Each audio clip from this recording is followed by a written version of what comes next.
जय हिंद दोस्तों, आशा करता हूं सब स्वस्थ होंगे, मस्त होंगे, तंदुरुस्त होंगे। नमस्कार, मैं शेखर कुमार स्वागत करता हूं अपने YouTube channel technical coaching classes Harda में। मैंने आपको पहले बताया था कि मैं डीसी मोटर से रिलेटेड बहुत सारे स्टूडेंट्स ने मुझे कमेंट बॉक्स में कहा था कि सर डीसी मोटर पर आप वीडियो बनाइए और डीसी मोटर पर वीडियो बनाकर जो है आप अपलोड कीजिए, और उनकी बहुत सारी क्वेरीज थी। तो मैं आज वही डीसी मोटर जो है आपके सामने उसका एक वीडियो लेकर आया हूं। तो आप वीडियो को अंत तक जरूर देखिए, ये बहुत इंपॉर्टेंट होने वाला है। और अभी डीआरडीओ सेप्टम ए का जो एग्जाम हुआ है, इसका टायर सेकंड जो होगा उसमें भी प्रैक्टिकली भी आपसे जो है इस मोटर के बारे में जो है आपसे पूछा जाएगा। तो आपको सबसे पहले तो मैं बता देता हूं कि जो डीसी मोटर हमारे सामने ये जो है ये डीसी मोटर है। डीसी मोटर जो होता है मुख्यतः फ्लेमिंग के दाएं हाथ के नियम पर काम करती है। फ्लेमिंग के दाएं हाथ के नियम पर जो है डीसी मोटर काम करती है। अब हम सबसे पहले इसका यदि देखें कि डीसी मोटर करती क्या है, तो डीसी मोटर जो है डीसी सप्लाई से ऑपरेट होने वाली एक मशीन है, और ये जो है विद्युत ऊर्जा को यांत्रिक ऊर्जा में बदलने वाली युक्ति होती है। ऐसी युक्ति जो है हमारी मोटर कहलाती है। क्योंकि ये डीसी सप्लाई से ऑपरेट होती है, इसलिए इसको डीसी मोटर कहते हैं। तो चलिए स्टार्ट करते हैं। स्टार्ट करने से पहले मैं फिर आपसे एक बार रिक्वेस्ट करता हूं कि कृपया चैनल पर नए हो तो चैनल को सब्सक्राइब जरूर कर दीजिए। चलिए स्टार्ट करते हैं। सबसे पहले मैं बात करता हूं कि ये जो आपके सामने जो डायग्राम में लेकर आया हूं ये डीसी मोटर है। इसको अपन मुख्य रूप से जो है एक सर्किट डायग्राम के रूप में भी समझेंगे कि कैसा सर्किट डायग्राम इसका कैसा होता है। चलिए हम सबसे पहले इसके पार्ट्स की बात कर लेते हैं कि डीसी मशीन में जो है मुख्यतः कौन कौन से पार्ट्स होते हैं। तो आपको सबसे पहले डायग्राम बनाकर जो है समझाना होगा। तो चलिए सबसे पहले हम डायग्राम निकालते हैं। इसका जो डीसी मोटर होती है इसका डायग्राम है। ये डीसी मोटर जो है इसका डायग्राम है। इस डायग्राम में हम देखेंगे कि आपका जो सबसे पहले ये जो ऊपर का भाग है, ये वाला ऊपर का भाग जो है जो राउंड में बना हुआ है, ये ऊपर का जो भाग होता है, ये जो भाग है हमारा, ये आपका जो है मुख्यतः योक या बॉडी कहलाती है। योक या बॉडी कहलाती है। इसको हम क्या कहेंगे? योक या बॉडी कहेंगे। ये काय की बनती है? कास्ट आयरन की। कास्ट आयरन की, यदि छोटी मोटर की बात कर रहे हैं हम तो कास्ट आयरन की बनती है। और यदि बड़ी मशीन की यदि हम बात करते हैं तो यह हाई कार्बन स्टील की बनती है दोस्तों। तो ये जो बॉडी बनी है यहां पर स्टील योक, इसका मतलब क्या है कि ये जो मशीन है ये बड़ी डीसी मशीन है और इसकी बॉडी जो है हाई कार्बन स्टील की बनी होती है। ये जो योक होता है, यदि हम इसकी बात करें कि योक का काम क्या होता है, तो ये मैकेनिकली प्रोटेक्शन जो है आपको जो मशीन को जो है मैकेनिकल प्रोटेक्शन देता है। जैसे हमारे शरीर के सारे अंगों को सुरक्षित करने के लिए हमारा जो बॉडी पार्ट्स होता है, मतलब जो बॉडी होती है हमारी, वो जो होती है अंदर के जो पार्ट्स होते हैं उसको मेंटेन करने का काम करती है और किसी बाहरी चोटों से भी डायरेक्ट जो है उसको इफेक्ट करने से रोकती है। तो ऐसे ही यहां पर भी जो है मैकेनिकली प्रोटेक्शन के लिए इसका उपयोग किया जाता है। अब यदि बात करें कि इसके अंदर क्या होता है, बॉडी के अंदर कौन कौन से भाग होते हैं, तो बॉडी के अंदर यदि हम सबसे पहले देखें तो आपके जो है ये जो है दोनों, ये जो है आपके ये पोल पीस है। पोल पीस का मतलब कि ये पोल बने हुए हैं, है ना, ये पोल बने हुए हैं, पोल बने हुए हैं। और इन पोल पर जो है यहां पर जो आप देख रहे होंगे ये जो इस तरीके से जो दिया है ये आपकी क्या है? फील्ड वाइंडिंग होती है। फील्ड वाइंडिंग होती है जो पोलों पर की जाती है। जो पोल होते हैं उस पर जो फील्ड वाइंडिंग की जाती है, इसको हम ऐसे भी समझ सकते हैं, है ना, इसको हम इस तरीके से भी समझ सकते हैं कि यहां पर हम देखेंगे कि इसमें जो है ये वाला जो भाग है, ये वाला भाग जो है आपका, ये तो है बॉडी, ये जो पूरा आसपास का कवर है ये जो है क्या पूरा बॉडी है। और इसके अंदर यहां पर जो होता है, यहां पर जो होते हैं हमारे पोल होते हैं, जिसको इस डायग्राम में मैं समझाने की कोशिश कर रहा हूं। तो ये जो पोल है इस पर हमारी फील्ड वाइंडिंग होती है, फील्ड वाइंडिंग होती है। और ये क्या करती है? ये चुंबकीय क्षेत्र पैदा करती है। चुंबकीय क्षेत्र जो है ये फील्ड वाइंडिंग जो है हमारी पैदा करती है। अब चुंबकीय क्षेत्र की जरूरत क्यों होगी भाई? चुंबकीय क्षेत्र यदि बनेगा ही नहीं तो यदि कोई कंडक्टर इसमें मूवमेंट करेगा, यदि उसमें करंट फ्लो भी होगा तो भी क्या होगा? यदि चुंबकीय क्षेत्र नहीं बन रहा है तो ऐसी कंडीशन में इसमें रोटेटिंग मैग्नेटिक फील्ड नहीं बनेगा। और रोटेटिंग मैग्नेटिक फील्ड नहीं बनेगा तो इसमें जो है चालक किसी भी कंडीशन में नहीं घूमेगा। तो इसके लिए जो है इस पर फील्ड वाइंडिंग की जाती है, पोलों पर फील्ड वाइंडिंग की जाती है। अब बात करते हैं हम कि अगला जो भाग है, इसमें अगला भाग कौन सा होता है? तो अगला भाग जो है हमारा, ये जो है हमारा आर्मेचर होता है। आर्मेचर जो है हमारा अगला भाग है। अब आर्मेचर क्या करता है दोस्तों? तो आर्मेचर सबसे पहले तो हम बात करते हैं कि बनता कैसे है। आर्मेचर जो बनता है, ये सिलिकॉन स्टील की जो लेमिनेटेड परत होती है, सिलिकॉन स्टील, इसकी लेमिनेटेड परतों के द्वारा इसको तैयार किया जाता है। ये जो होता है ये आर्मेचर होता है। यदि हम इसको इस तरीके से देखें तो ये लेमिनेटेड बनाने का कारण क्या होता है? तो लेमिनेटेड बनाने का कारण ये होता है कि ये जो एडी करंट लॉस है, उस एडी करंट लॉस को कम करता है, एडी करंट लॉस को कम करता है। इसके लिए इनकी जो पट्टियां होती है, इसको हम क्या करते हैं? लेमिनेटेड बनाते हैं। इसमें आप देख सकते हैं ये जो पट्टियां होती है, ये जो पट्टियां बनी हुई है सारी कैसी है? लेमिनेटेड पट्टियां है। और इसके अंदर ये वाला भाग जो आपको दिख रहा होगा, इस तरीके से जो दिख रहा है, ये वाला जो भाग होता है, जो काले काले बिंदे के रूप में मैंने आपको यहां दर्शाया है, ये जो भाग होता है, ये होता है आपका कंडक्टर, और ये स्लॉट में है, कंडक्टर और स्लॉट में है। और इसके ऊपर जो है माइका या अब्रक जिसको हम कहते हैं, उसकी कोटिंग की जाती है एक दूसरे से इंसुलेट रखने के लिए, एक दूसरे से इंसुलेटेड रखने के लिए जो है। अब आर्मेचर का काम क्या होता है?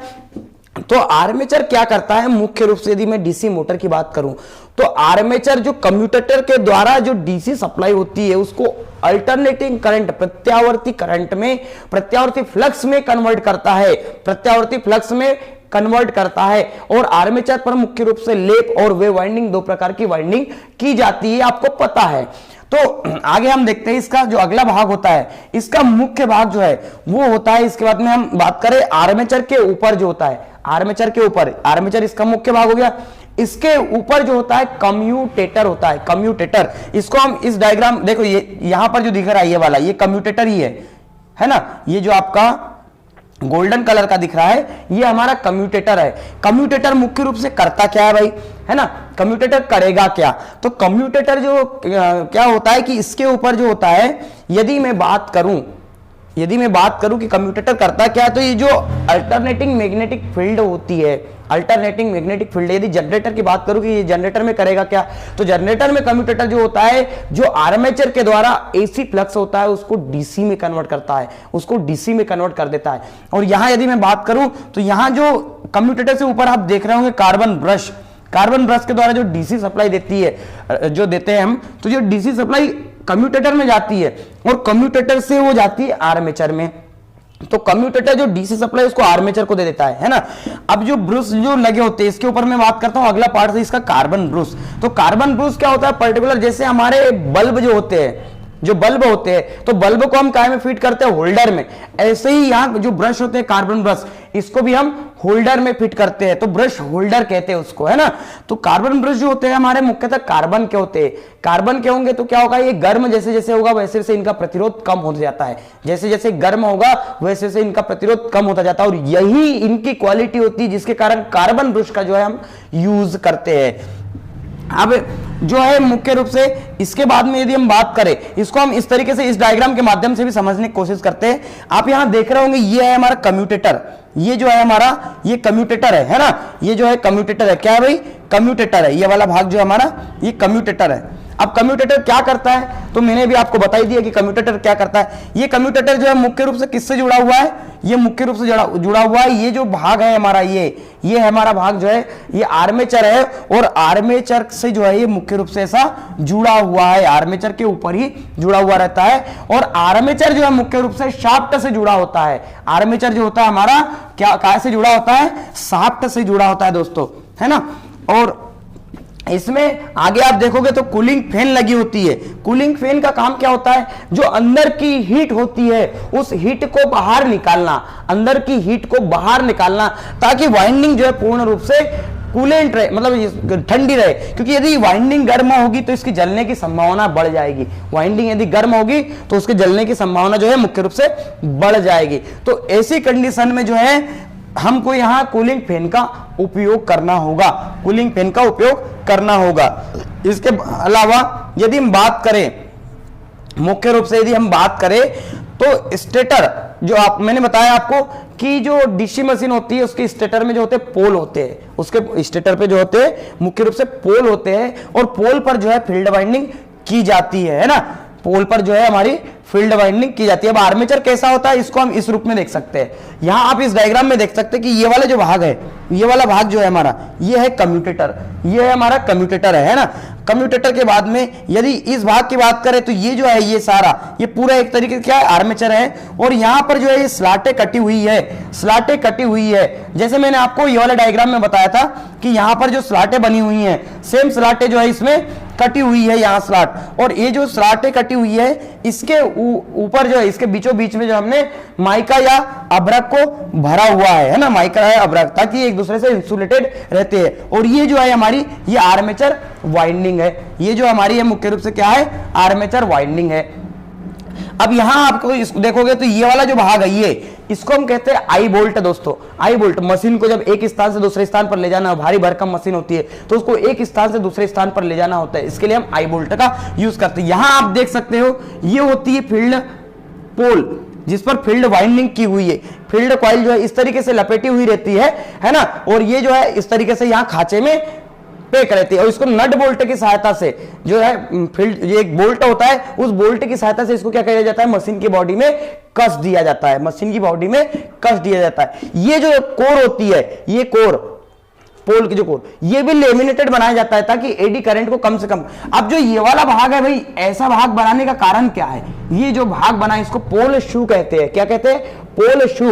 तो पोल शू का काम क्या होता है, जो मैग्नेटिक फील्ड होता है, जो मैग्नेटिक फील्ड होगा, उस मैग्नेटिक फील्ड को क्या करेगा, वो रोटेशन करने में मदद भी करेगा, और ज्यादा से ज्यादा बाहर लीकेज नहीं हो तो उसको फैलने से रोकता है, और उसको एक रोटेटिंग मैग्नेटिक फील्ड के रूप में कन्वर्ट करता है। या हम कह सकते हैं कि घुमाने के लिए जो होता है हमारा, जो ये वाला जो रोटेशन वाला भाग होता है, ये जो ऐसा घुमावदार भाग होता है, पोल शू, पोल शू क्या करता है, एक रास्ता भी प्रदान करता है। किसको रास्ता प्रदान करता है, फील्ड को रास्ता प्रदान करता है दोस्तों। तो इस तरीके से जो होती है हमारी ये जो मशीन होती है, डीसी मशीन है ना, डीसी मोटर जो होती है हमारी, इस तरीके से मुख्य रूप से रहती है। उसके ये पार्ट्स होते हैं है ना, शाफ्ट, आर्मेचर वाइंडिंग, कम्यूटेटर, उसके अलावा carbon brush, cooling fan, stator, आई बोल्ट, ये इसके मुख्य भाग होते हैं, ये इसके मुख्य भाग होते हैं। अब डीसी मशीन जो होती है, डीसी मोटर जो होती है, मुख्य रूप से क्या काम करती है, तो डीसी मोटर जो है मुख्य रूप से डीसी विद्युत ऊर्जा को यांत्रिक ऊर्जा में बदलने का काम करती है। और अब ये इसके हम बात करेंगे प्रकार, तो कौन कौन से प्रकार होते हैं, इसके लिए मैं नेक्स्ट वीडियो जरूर लाऊंगा। आप नेक्स्ट वीडियो को जरूर देखें, और यदि वीडियो पसंद आया हो तो कृपया लाइक कीजिए। यदि आपके किसी प्रकार के क्वेश्चन हो तो आप जो है आपके क्वेश्चन नोट कराएंगे। मैं इसके सारे भाग जो है आपको जो बताया हूं, ये सारे भाग जो है आपके मोस्ट इंपोर्टेंट चैप्टर है डीसी मशीन का। डीसी मशीन के जितने पार्ट्स है इसके बारे में आपको नॉलेज होना चाहिए, है ना। यदि आपको इसके बारे में नॉलेज नहीं होगा तो आप इसकी थ्योरी कर ही नहीं पाओगे, प्रैक्टिकल कर ही नहीं पाओगे। और मैं बहुत जल्द जो है डीसी मशीन का जो है आपके सामने प्रैक्टिकल भी लेकर आऊंगा। प्रैक्टिकली मैं आपको बताऊंगा निकाल करके किस तरीके से आर्मेचर होता है, कहां पर कम्यूटेटर होता है, कहां पर कार्बन ब्रश लगा होता है, कार्बन ब्रश का काम क्या होता है, कम्यूटेटर का काम क्या होता है, आर्मेचर का काम क्या होता है। तो दोस्तों आज के लिए इतना ही। मैं आपसे भी एक बार फिर रिक्वेस्ट करूंगा कि चैनल को सब्सक्राइब जरूर करें।